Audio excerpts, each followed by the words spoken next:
Hello, Aquarius.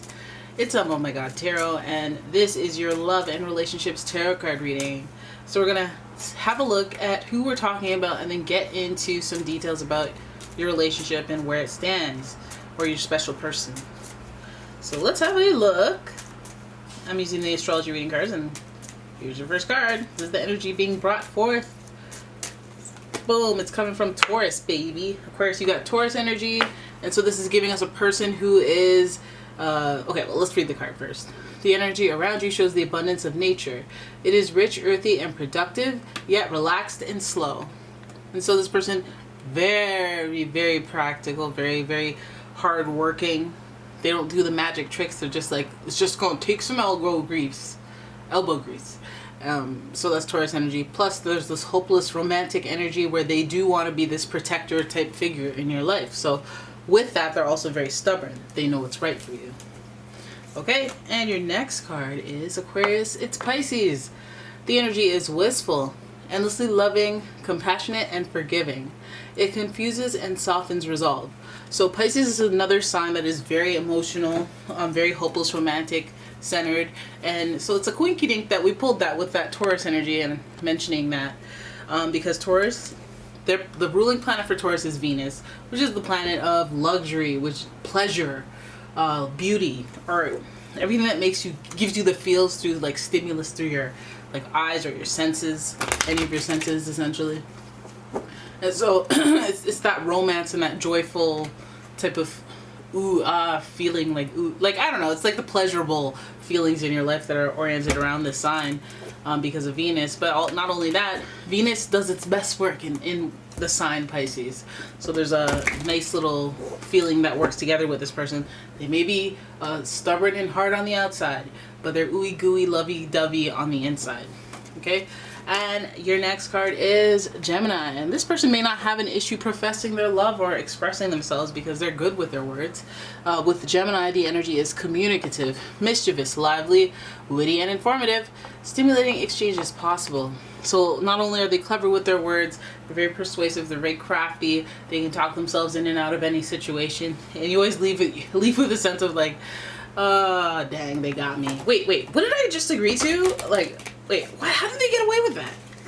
You know? I'm telling you. So you have a very crafty, funny, they can be funny with this Gemini and Pisces energy. Gemini is ruling the twins, so they may be Dr. Jekyll, Mr. Hyde, Dr. Jekyll, I don't know. Like, go from hot and cold. This person definitely is in love with love, so that could lead us down a little bit of a I'm hot and cold. I'm hot one day because I want to fall in love.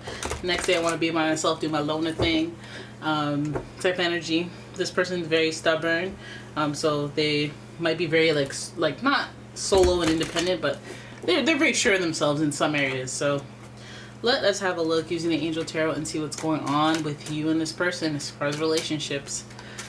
Let's have a look at it. Okay. Ooh, who's jumping? The moon is jumping. The moon, and that's another dose of this Pisces energy. So this is the Angel of Dreams. So there's a lot of like a psychic energy involved with this card.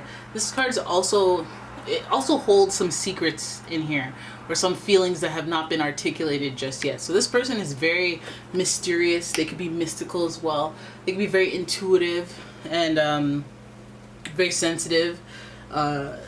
This person seems, it's giving a lot of Pisces. So let's see where we're going with this. This is your first major arcana card, so let's keep at it. Then we have the Knight of Wands, which represents action, okay, and hot-blooded action. It's fiery action. Then we have the Ten of Swords, which rules endings. Okay, so this person's taking us on a ride here about how they feel about you. Then we have the Hierophant card. Look at that. Look at that. We have Taurus energy here. We have Pisces energy here. It's interesting. And then we have the Two of Pentacles juggling. Again, I feel like this is a really candid depiction of a hot and cold situation. Like there's secrets to this before a reason.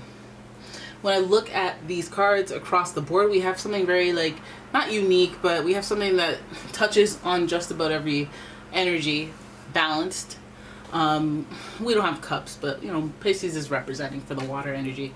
And we have one major arcana, so we know that the biggest theme comes from what has already begun. And so it starts with secrets. It could be some deception, lies, but mostly this is like a distorted perception of reality. Like they see things one way, and it may not be right. They may be skewed by certain events that have happened in the past. They may have their ways to them and you understand how their ways got to be that ways, but at the same time, it's still always. You know, and the moon card kind of gives that.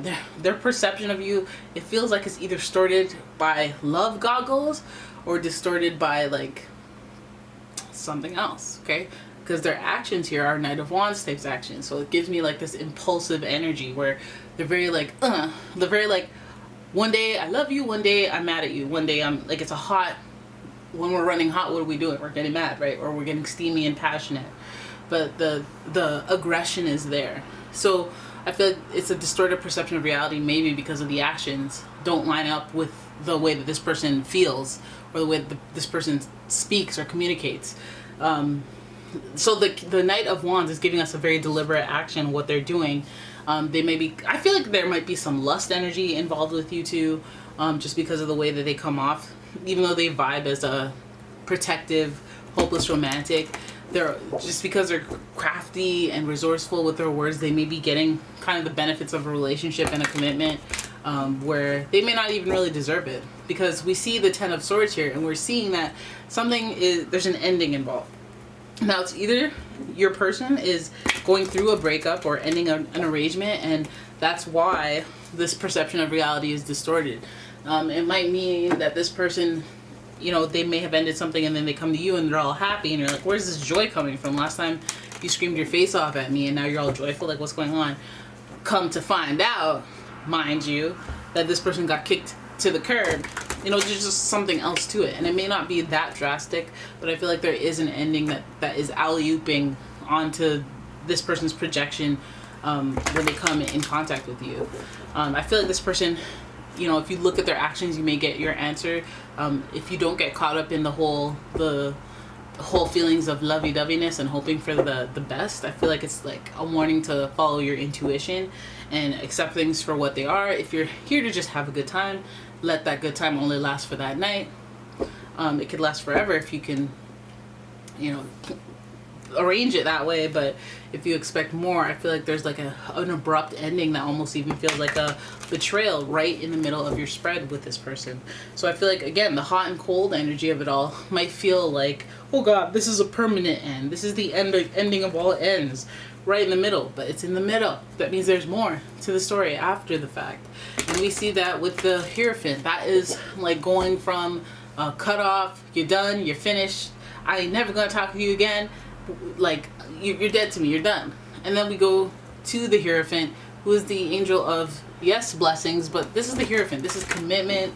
This is somebody who's very traditional and spiritual and has values.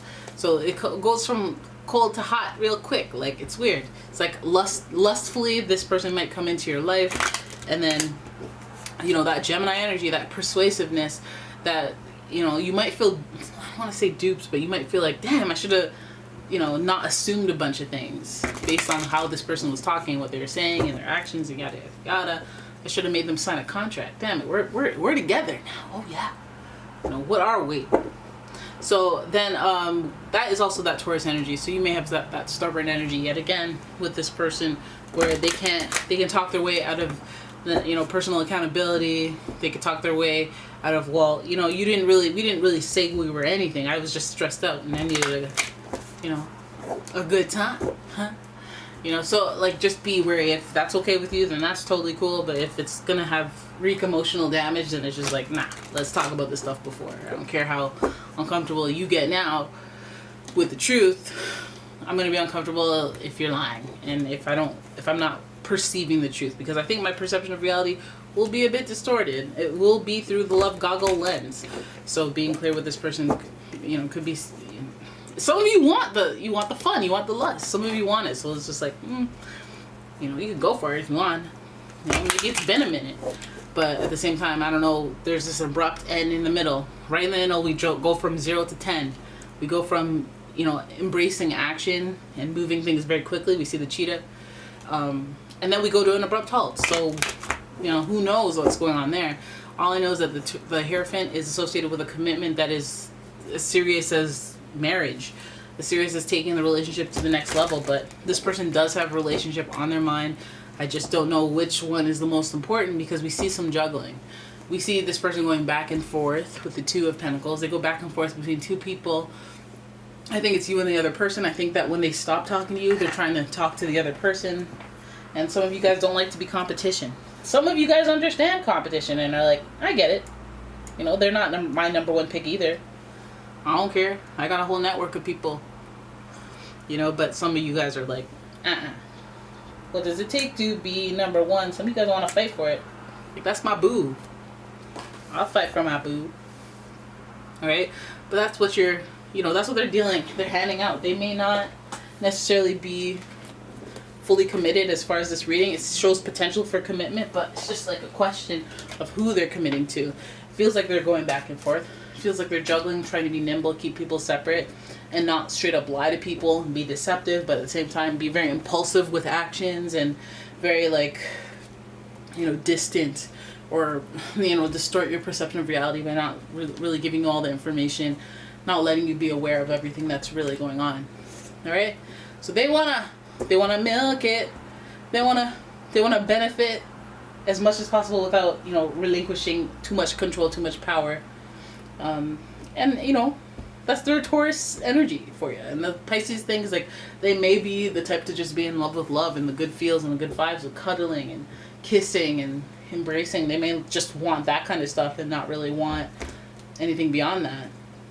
So you kind of have to look at what you're getting. But we got that Dr. Jekyll, Mr. Hyde energy. So hot and cold is the name of their game.